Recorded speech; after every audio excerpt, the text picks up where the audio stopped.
তোমার নাম কি? মোহাম্মদ আব্দুল আজিজ। তোমরা কোন ক্লাসের ছাত্র? 6। আজকে তোমাদের এটা কি হচ্ছে, যে রান্না বান্না হচ্ছে, এগুলো কি? আমাদের একটা পড়ার বিষয় এটা হচ্ছে কোন সাবজেক্ট এটা? জীবন জীবিকা। তোমাদের কোন শিক্ষক এই কাজটা করাচ্ছে? এটা আমাদের শহীদুল্লাহ স্যার। শহীদুল্লাহ স্যার। তোমাদের দলের নাম এটা না? এটা কি তোমাদের দলের নাম? বেগুনি দল। তো আজকের মেনুটা কি? তোমরা আজকে কি রান্না করতেছো? আজকে মেনু হলো ভাত, আলু ভর্তা আর হলো ডিম ভাজি।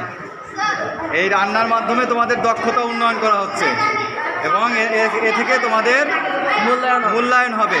হ্যাঁ, মূল্যায়নের মাধ্যমে তোমাদের টিচার তোমাদেরকে কি উপরের ক্লাসের জন্য নির্বাচিত করবে। আচ্ছা, তোমার দলে কয়জন সদস্য?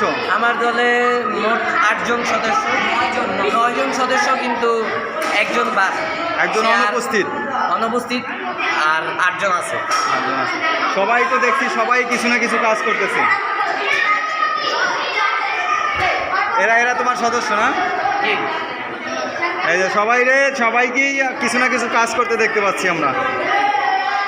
তো ধন্যবাদ, তোমরা এই কাজ করতে থাকো, দেখা যাবে আরেকবার আমরা আসবো।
এখানে আরেকটা দল, এই দলের নাম কি?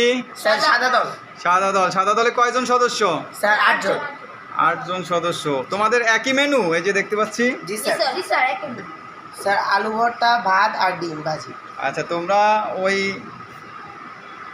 জ্বালানি কাঠের চুলায় না রান্না করে একদম সেই ইলেকট্রিক চুলায় রান্না করতেছো? জি স্যার। স্মার্টলি। জি স্যার। তোমাদের এটা কোন সাবজেক্টের এই পড়াশোনাটা? জীবন জীবিকা। জীবন ও জীবিকা। জি স্যার। জীবন ও জীবিকা। তোমাদের টিচারের নাম বলো? স্যার শহীদুল্লাহ স্যারের তত্ত্বাবধানে আজকের এই প্র্যাকটিক্যাল ক্লাস হইতেছে। এই ক্লাসের মাধ্যমে তোমরা রান্নার দক্ষতা অর্জন করতেছো। তো এভাবেই তোমাদের মূল্যায়ন হবে। পরীক্ষার যে এখন আর পরীক্ষা পদ্ধতি নাই, এই পরীক্ষার পরিবর্তে এভাবেই তোমাদের মূল্যায়ন হবে এবং পরবর্তী ক্লাসে তোমরা এই কাজের মাধ্যমেই তোমাদের দেখাইতে হবে কে কত ভালো পারদর্শী। এভাবেই তোমরা পরের ক্লাসে উত্তীর্ণ হইতে পারবা। কাজটা তোমরা কেমন লাগছে তুমি বলো, কাজটা কেমন লাগতেছে তোমার? খুব উপভোগ করতেছো? এরকমের কি আগে কখনো করেছো? এই প্রথম হচ্ছে নতুন শিক্ষাক্রমে, সরকারি যে শিক্ষাক্রম সেখানে এইতে তোমরা এই কাজটা নতুন শুরু করছো। তুমি বলো তোমার কেমন লাগছে? অনেক ভালো, বন্ধুদের সাথে একসঙ্গে একটা পিকনিক ভাব। হ্যাঁ, তোমার ভালো লাগছে তো? কিন্তু তোমার মুখটা বেজার কেন? একটু হাসো। হ্যাঁ, সুন্দর। এরপরে আমরা আরেকবার আসবো, যখন তোমরা খাবার পরিবেশন করবো আরেকবার তোমাদের সাথে ভিডিও করবো, ঠিক আছে? জি স্যার। সবাইকে ধন্যবাদ।